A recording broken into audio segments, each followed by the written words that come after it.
Hey, I'm Dr. Gordo, and welcome back to the Raven and the Writing Desk. Today we're taking a look at Act 4 of Hamlet by William Shakespeare, a line-by-line reading with commentary. If you missed the previous 3 acts, there's links down in the description. For Act 4, I'm going to do things a little bit differently.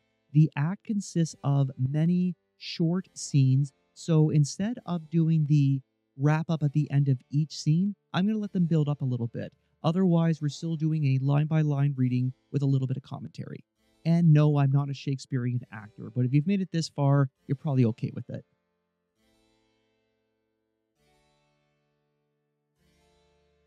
So let's get started. Act 4, Scene 1, Private Room in Elsinore. Claudius is informed about Polonius. He orders Rosencrantz and Guildenstern to find Hamlet and the body. Gertrude finds Claudius with Rosencrantz and Guildenstern. He knows something is wrong, and she asks for some privacy.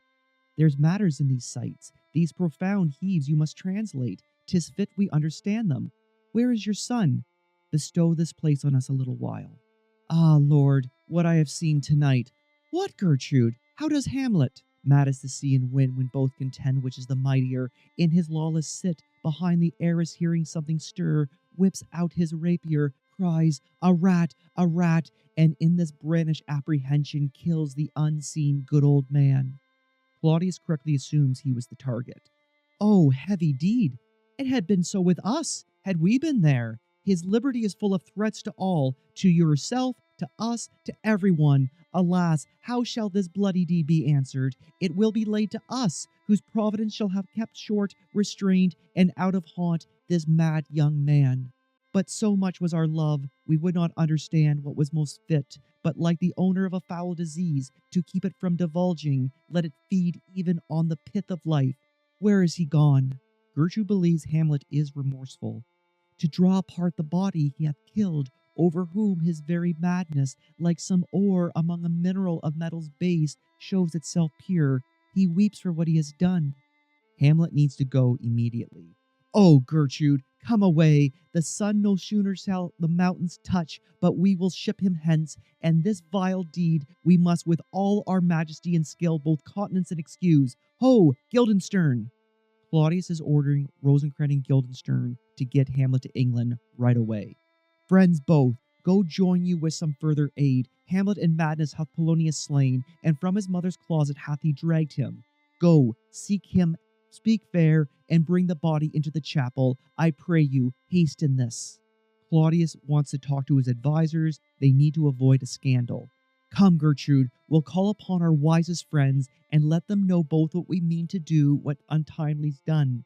Whose whispers over the world's diameter, as level as the cannon in his blank transport his prison shot, may miss our name and hit the woundless air. Oh, come away, my soul is full of discord and dismay.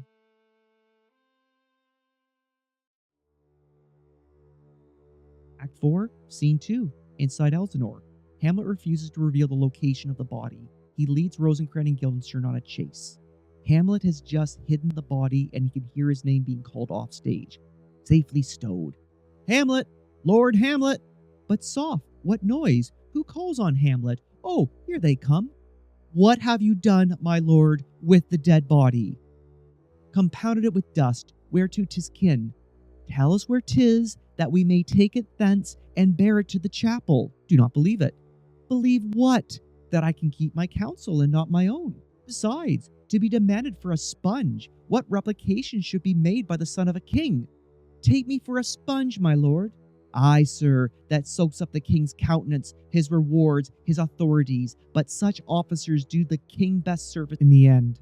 Hamlet says, you're being used, you just don't see it. He keeps them like an ape an apple in the corner of his jaw, first mouthed to be last swallowed. When he needs what you have gleaned, it is but squeezing you, and sponge, you shall be dry again. I understand you not, my lord. I am glad of it. A knavish speech sleeps in a foolish ear. My lord, you must tell us where the body is, and go with us to the king. The body is with the king, but the king is not with the body. The king is a thing. A thing, my lord? Of nothing. Bring me to him. Hide fox, and after. And Hamlet gives chase.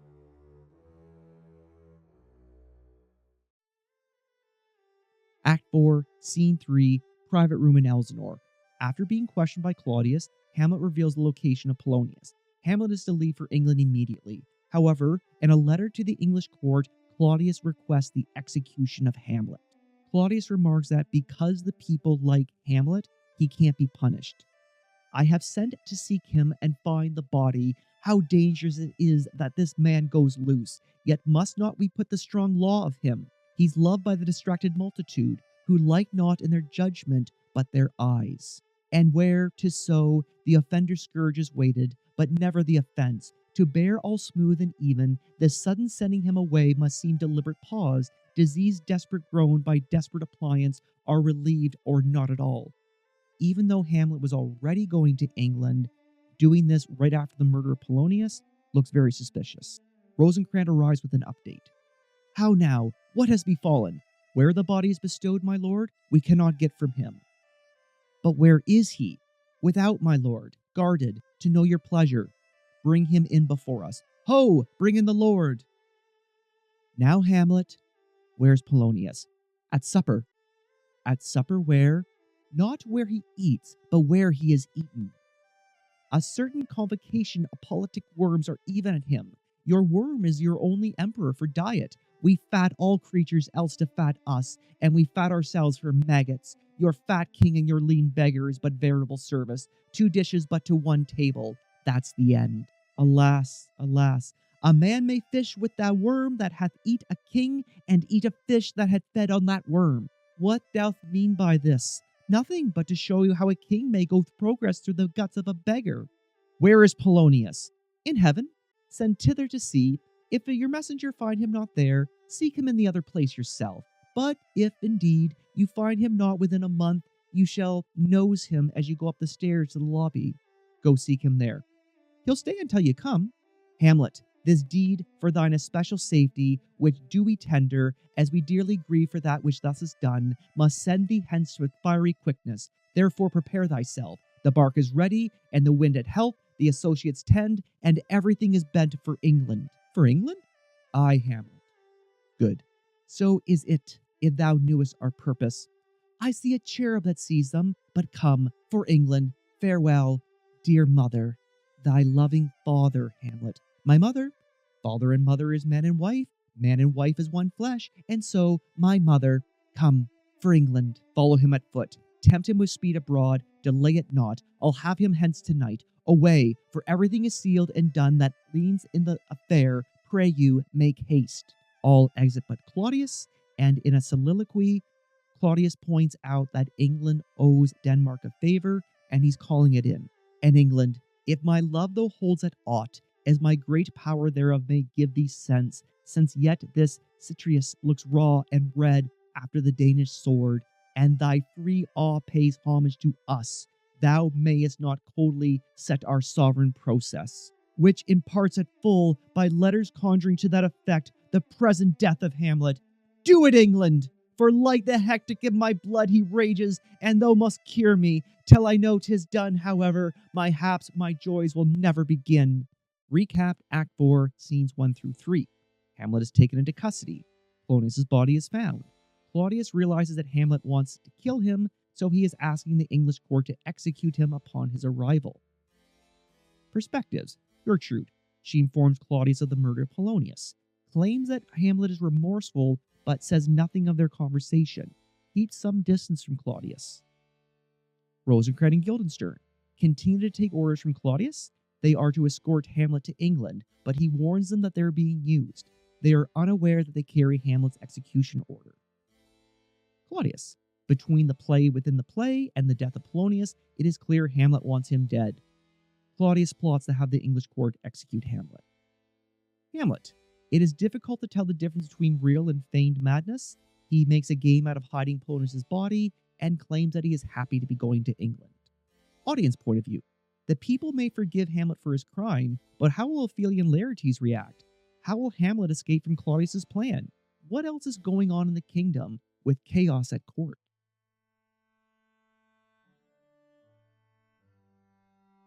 Act 4, Scene 4, Exterior of Elsinore. Prince Fortinbras and his forces arrive on their way to Poland. He sends an officer forward to confirm passage. The officer speaks with Hamlet.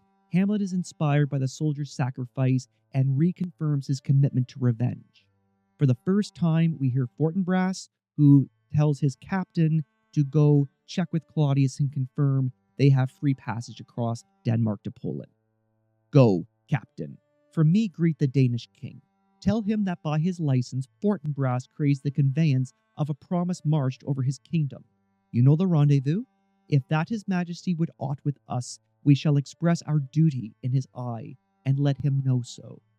I will do it, my lord. Go softly on. The captain encounters Hamlet and his entourage, and Hamlet questions the captain. Good sir, whose powers are these? They are of Norway, sir. How purpose, sir, I pray you? Against some part of Poland. Who commands them, sir? The nephew to old Norway, Fortinbras. The captain explains that there is no glory in this adventure. Goes it against the main of Poland, sir, or some frontier? True to speak, and with no addition, we go to gain a little patch of ground that hath no profit but the name, to pay 5 ducats. 5. I would not farm it, nor will it yield to Norway or the Pole a ranker rate should it be sold in fee. Why then, the Polak will never defend it. Yes, it is already garrisoned. 2,000 souls and 20,000 ducats will not debate this question to the straw. This is the imposture of much wealth and peace, that inward breaks and shows no cause, without the man dies. I humbly thank you, sir. God be with you, sir. So Hamlet is taken back by this great sacrifice. Hamlet would like a moment to think about all of this before continuing. Rosencrantz, will it please you to go, my lord? I'll be with you straight. Go a little before. All exit but Hamlet, and in this soliloquy, he talks about how he's impressed by Fortinbras, and it reminds him, I really need to get my revenge. How all occasions do form against me, and spur my dull revenge. What is a man, if his chief good and market of his time be but to sleep and feed? A beast, no more. Sure, he that hath made us with such large discourse, looking before and after, gave us not that capability and godlike reason to thus in us unused. Now, whether it be beastful oblivion, or some craven scruple of thinking too precisely on the event, a thought which, quartered, hath 1 part wisdom, and ever 3 parts coward, I do not know why yet I live to say, this thing's to do, sith I have cause, and will, and strength, and the means to do it. Examples gross as earth extort me. Witness this army of such mass in charge, led by a delicate and tender prince, whose spirit with divine ambition puff makes mouth at the invisible event, exposing what is mortal and unsure to all that fortune, death, and danger dare, even for an eggshell. Rightly to be great is not to stir without great argument, but greatly to find quarrel in a straw when honor's at stake. How stand I, then, that have a father killed, a mother stained, excitements of my reason and my blood, and let all sleep, while to my shame I see the imminent death of 20,000 men that for a fantasy and trick of fame go to their graves like beds, fight for a plot whereon the numbers cannot try the cause, which is not tomb enough and content to hide slain. Oh, from this time forth my thoughts be bloody or be nothing worth. Enough messing around, it's time I got my revenge. As soon as I get back from England.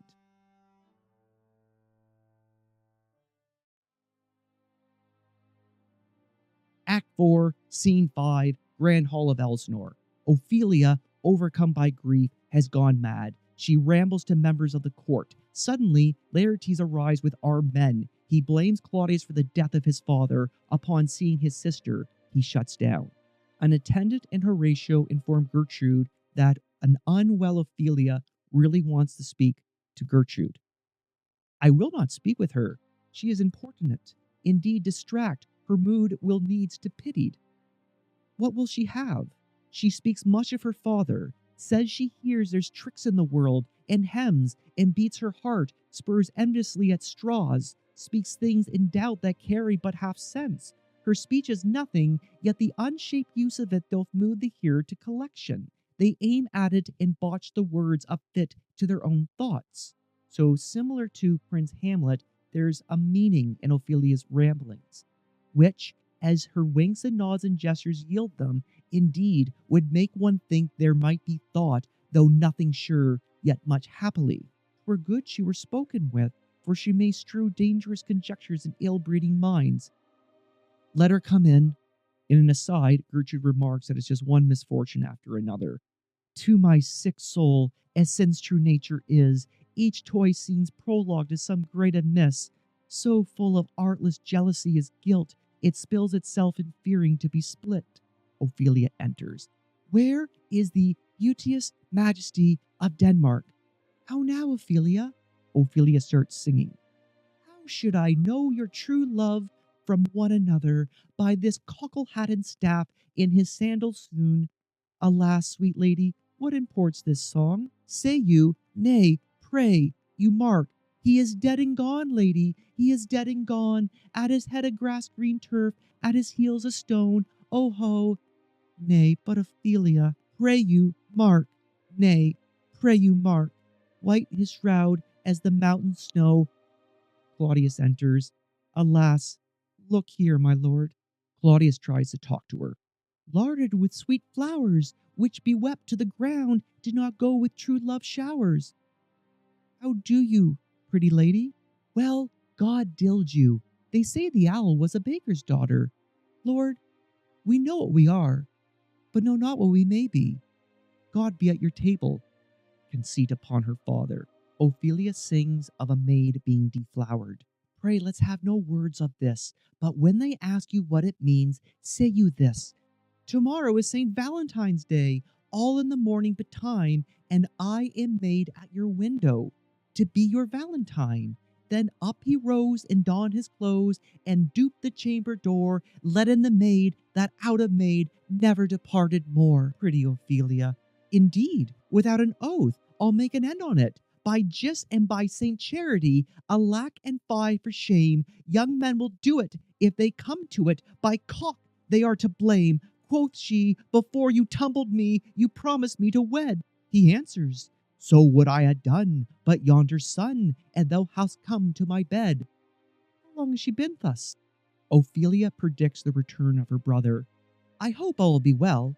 We must be patient, but I cannot choose to weep, to think that they would lay him in the cold ground. My brother shall know of it, and so I thank you for your good counsel. Come, my coach, good ladies, good night, sweet ladies, good night, good night. Follow her close, give her good watch, I pray you. Claudius counts off their problems. Oh, this is poison of deep grief. It springs from her father's death, and now behold, oh, Gertrude, Gertrude, when sorrows come, they come not in single spies, but in battalions.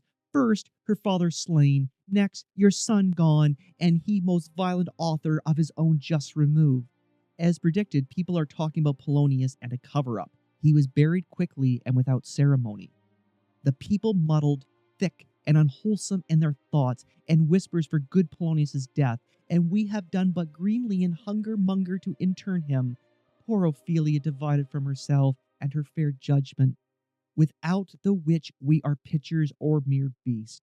Last, and as much containing as all these, her brother is in secret come from France, feeds on his wonder, keeps himself in clouds, and wants not buzzards to infect his ears with pestilent speeches of her father's death. Where a necessity of matter beggared, will nothing stick our passion to arrange an ear in ear. Oh, my dear Gertrude, this, like a murdering piece in many places, gives me syphilis death. A noise is heard off stage. Alas, what noise is this? Claudius calls for his guards. Attend! Where is my Switzers? Let them guard the door. What is the matter?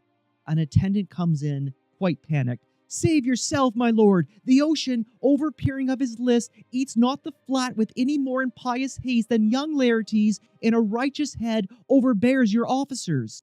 The people are proclaiming Laertes king.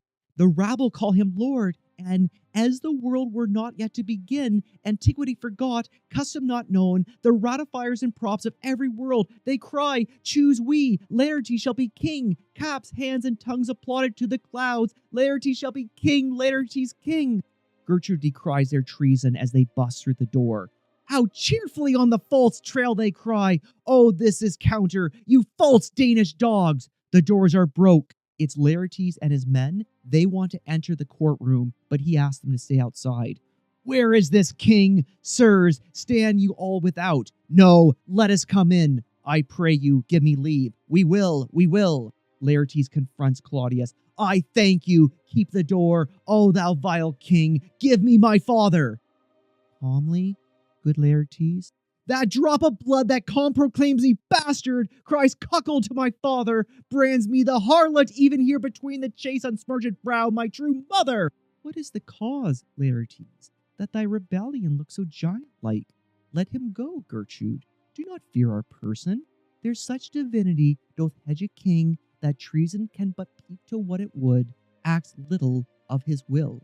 Tell me, Laertes, why art thus incensed? Let him go, Gertrude. Speak, man. Where is my father?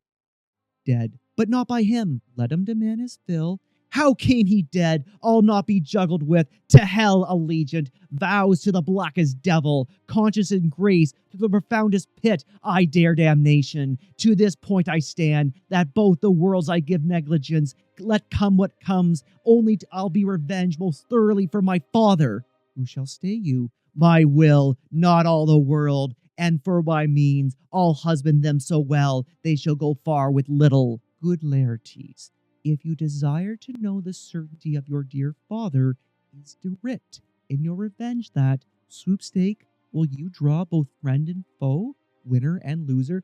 None but his enemies.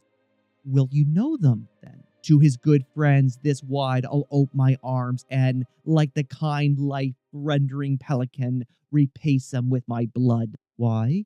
Now you speak like a good child and a true gentleman, that I am guiltless of your father's death, and I am most sensibly in grief for it. It shall as level to your judgment peer as day doth to your eye. Let her come in. We hear something off stage. Ophelia enters, and Laertes just crumbles. Oh, heat, dry up my brains. Tears 7 times sail burns out the sense and virtue of mine eye.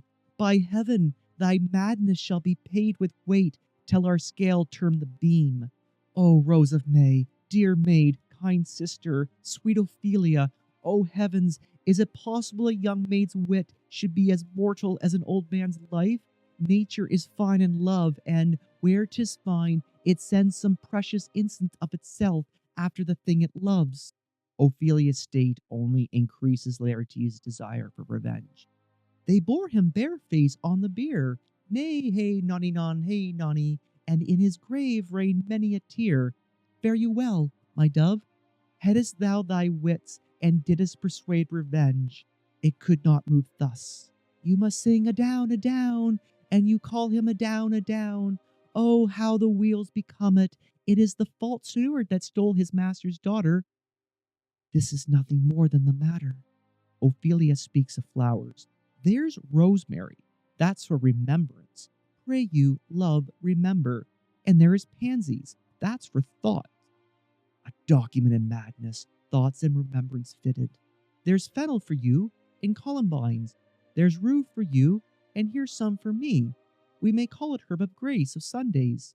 You must wear your rue with a difference. Here's a daisy. I would give you some violets, but they all withered my father died. They say he made a good end, for bonny sweet Robin is all my joy. Thoughts and affliction, passion, hell itself she turns to favor and to prettiness. And will he not come again? And will be not come again? No, no, he is dead. Go to thy deathbed, he will never come again. His beard was as white as snow, all flaxen was his poll. He is gone, and we cast away moan. God a mercy on his soul, and we cast away moan. God a mercy on his soul, and of all Christian souls, I pray God, God be with you. Do you see this? Oh God! Laertes, I must commune with your grief, or you deny me right. Go but apart, make choice of whom your wisest friends will, and they shall hear and judge twixt between you and me. Go out, talk to people, they're going to tell you exactly what happened. If by direct or by collateral hand they find us touched, we will our kingdom give, our crown, our life, and all that we call ours to you in satisfaction. But if not, be you content to lend your patience to us, and we shall jointly labor with your soul to give it due content. Let it be so. Laertes is of course upset about the death itself, but it's also the lack of ceremony that really has him going. His means of death, his obscure funeral, no trophy, sword, or hatchment over his bones, no noble rite nor formal ostentation, cry to be heard as 'twere from heaven and earth, that I must call into question. So you shall, and where the great axe fall, I pray you, go with me. A quick audience point of view: if Laertes has the support to take the throne, the kingdom's in peril. Claudius is losing his authority if Laertes can march on Elsinore with a small force. Can Claudius convince Laertes not to take revenge against him? Claudius assumes England will take care of Hamlet.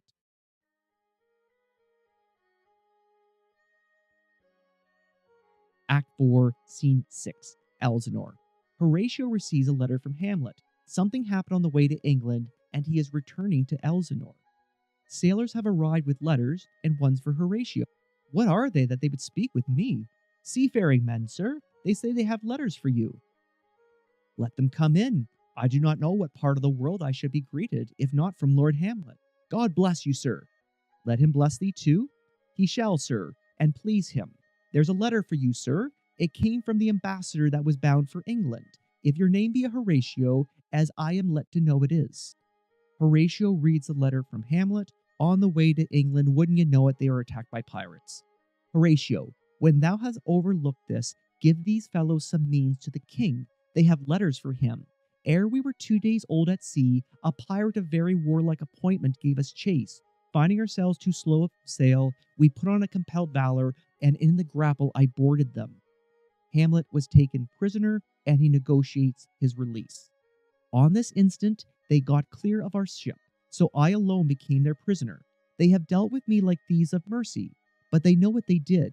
I am to do a good turn for them. Let the king have the letters I have sent, and repair thou to me with as much speed as thou wouldest fly death. This messenger can show Horatio where Hamlet is, and he has word about Rosencrantz and Guildenstern. I have words to speak in thy ear, will make thee dumb. Yet there is much light for the bore to the matter. These good fellows will bear thee where I am. Rosencrantz and Guildenstern hold their course for England. Of them I have much to tell thee. Farewell, he that hath knowest thine, Hamlet.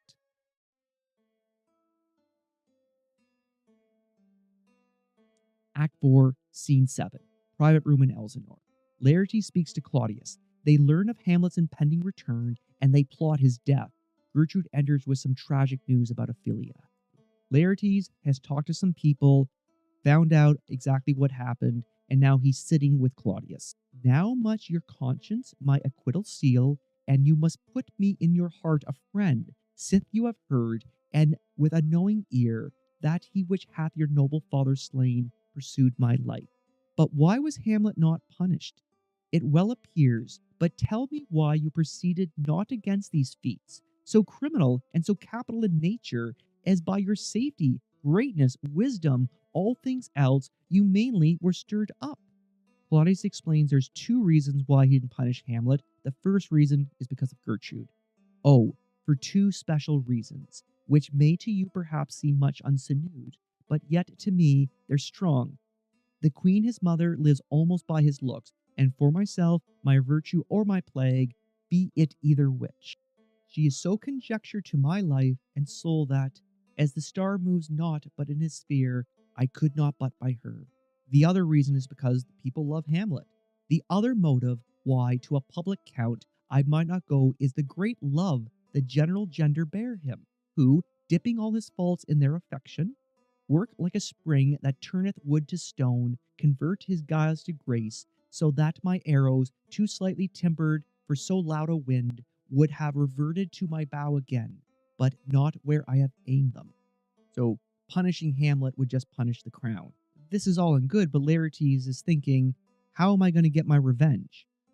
And so have I a noble father lost, a sister driven into desperate terms, whose worth, if praises may go back again, should challenge her on mount of all the age for her perfections. But my revenge will come. Claudius, of course, is thinking about the whole English court plan, so he's telling Laertes, just relax, I think things are going to work out. Break not your sleeps for that, and must not think that we are made of stuff so flat and dull that we can let our bear be shook with danger and think it pastime. You shortly shall hear more. I loved your father as we love ourselves, and that, I hope, will teach you to imagine. A messenger arrives. How now? What news? Letters, my lord, from Hamlet. These to your majesty, this to the queen. From Hamlet? Who brought them? Sailors, my lord, they say. I saw them not. They were given to me by Claudio. He received them of him that brought them. Claudius reads Hamlet's letter aloud. High and mighty, you shall know I am set naked on your kingdom. Tomorrow shall I beg leave to see your knightly eyes, when I shall, first asking your pardon, thereunto recount the occasion of my sudden and more strange return. Hamlet. They're a little puzzled. This was written by Hamlet, but still seems very strange. What should this mean? Are all the rest come back? Or is it some abuse and no such thing? Know ye the hand? 'Tis Hamlet's character, naked. And in a postscript here he says, alone. Can you advise me? I am lost in my lord, but let him come. It warms my very sickness in my heart that I shall live and tell him to his teeth, thus didst thou. If it be so, Laertes, and how should it be so? How otherwise? Will you be ruled by me? Ay, my lord, so you will not overrule me to a peace. To thy peace, if he be now returned, I will work him to an exploit, now ripe in my device, under the which he shall not choose but fall. So, let's figure out what we're going to do with Hamlet. If we're going to take care of Hamlet, Gertrude can't know about it. And for his death no wind of blame shall breathe, but even his mother shall uncharge the practice and call it accident. My lord, I will be ruled, the rather if you could devise it so that I might be the organ. Claudius agrees that Laertes is to be the assassin, but he wants to butter him up a bit first. It falls right. You have been much talked of since your travel much, and that in Hamlet's hearing, for a quality wherein they say you shine. Your sum of parts did not together pluck such envy from him as did that one, and that, in my regard, the unworthiest siege. What envy is this? What part is that, my lord? A very ribbon in the cap of youth, yet needful too, for youth no less become the light and careless livery that it wears them settles age of his sables and his weeds, importing health and graveness. 2 months since, it's always been 2 months, here was a gentleman from Normandy. I have seen myself and served against the French, and they can well on horseback, but this gallant had a witchcraft in it. He grew onto his seat, and to such wondrous doing brought his horse as had he been in corpse and demi-nature with the brave beast. So far he taught my thought that I in forgery and shapes and tricks came short of what he did. A Norman, was it? A Norman. Upon my life, Lombard, the very same. Claudius is claiming this famous horseman came to court and talked about what a great swordsman Laertes is, and it really made Hamlet jealous. I knew him well. He is the brooch indeed and gem of all the nation. He made confession of you and gave you such mastery report for art and exercise in your defense, and for your rapier most especial, that he cried out 'twould be a sight indeed if he could match you. The skirmers of their nation, he swore, had neither motion, guard, nor eye if you oppose them. Sir, this report of his did Hamlet so envenom in his envy, that he could nothing but to wish and beg your sudden coming over to play with you. Hamlet, who's proud of his own sword play, thought, I have to face Laertes. I have to see who's better. Now out of this. What out of this, my lord? Laertes? Was your father dear to you, or are you like a painting of a sorrow, a face without a heart? Why ask you this? Not that I think you did not love your father, but I know love is begun by time, and that I see in passages of proof time qualifies the spark and fire of it. There lives within the very flame of youth a kind of wick or snuff that will abate it, and nothing is alike goodness still, for goodness, growing to a pleurisy, dies in his own too much. So you're really passionate now about getting revenge, but are you actually going to go through with it? That we should do when we would. For this would changes and hath abatements and delays, as many as there are tongues, are hands, are accidents. And then this should is like a spendthrift sigh that hurts by easing. Are you ready to prove that you loved your father?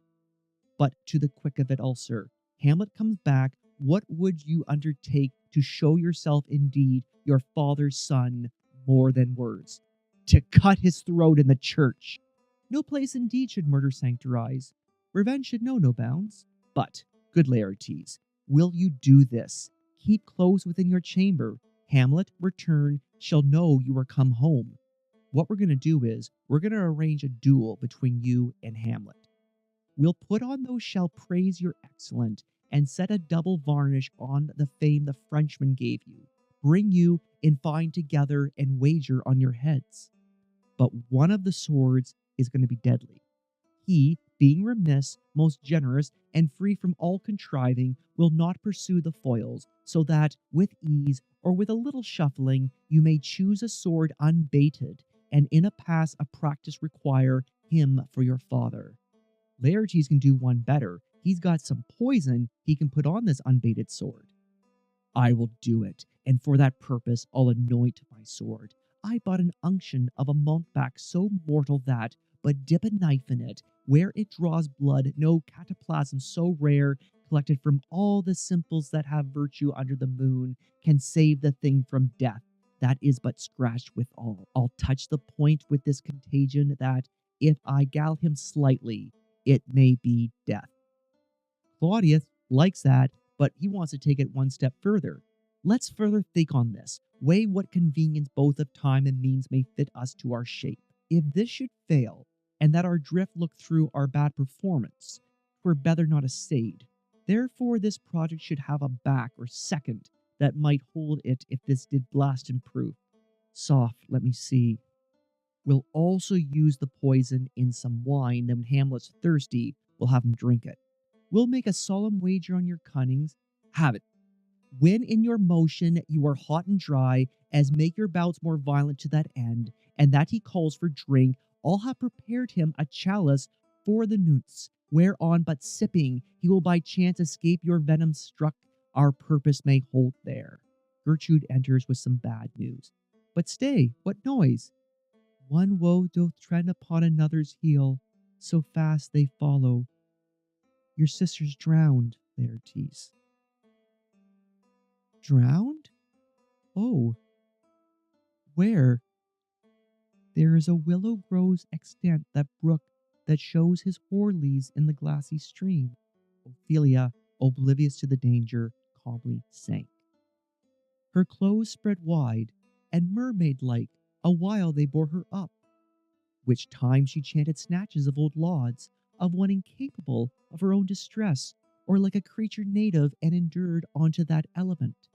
But long it could not be, till her garments heavy with their drink pulled the poor wretch from her melodies, laid to muddy death. Alas, then she is drowned, drowned, drowned.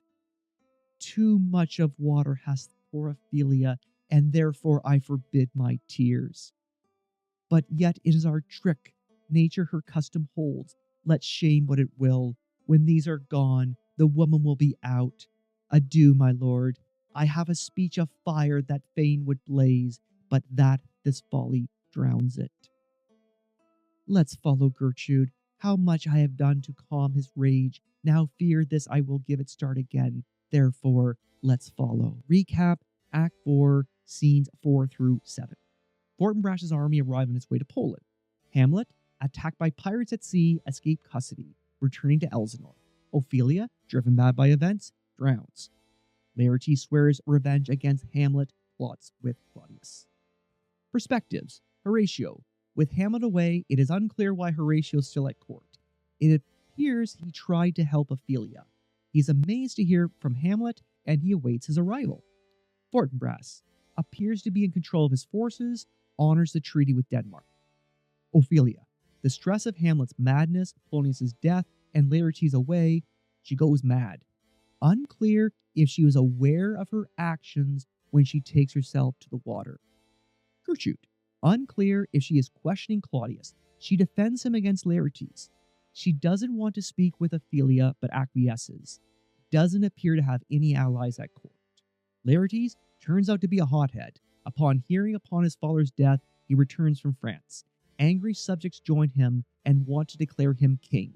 Laertes accepts Hamlet as the sole person responsible for Polonius' death. Claudius. Chaos rises in the kingdom. Claudius circumvents ceremony.